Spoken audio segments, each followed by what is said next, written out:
I got asked this morning, Teddy, how do I remove LinkedIn connections? And unfortunately, it's a one at a time step. However, I can show you a couple ways you can do this. One is quicker than the other. The second way I'm going to show you is more purposeful and focused.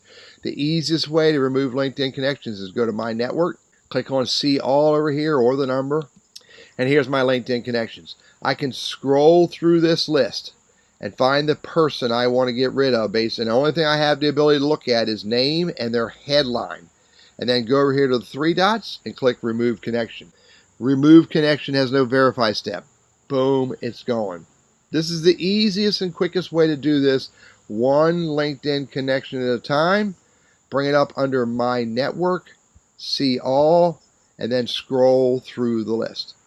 The second way you can remove LinkedIn connections is to filter the list. Somehow or another, get into the search filters, and by clicking on that, I was able to come up to first level. These are all of my first level connections. And from this screen, now what I can do, and here would be my process, is I would go to all filters, and I would type in maybe a title I want to type in of the type of people I don't want to be connected to. Get those people on the list. These are good people. I'm not going to delete them. Here's what you have to do now. Right click, open in a new tab.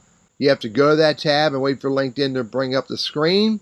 Then you have to click on More, and then you click on Remove Connection. And again, let me repeat, this will immediately remove the connection. There's no verify step.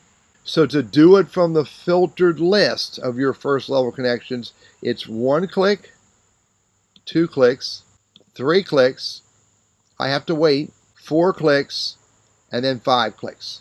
To do it from My Network, it's a lot of scrolling, but it's 1, 2 clicks to do it. 2 clicks versus 5 after you have your list.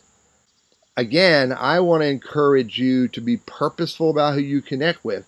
So once you do purge out your connections with people that you probably shouldn't have connected with, then be purposeful moving forward about who you do connect with so your network is relevant and of interest. By the way, if you want to get followers without making them connections, comment on this video and I'll share with you how to create followers without connecting. I am Teddy Burris, your LinkedIn coach and trainer. I hope that was helpful.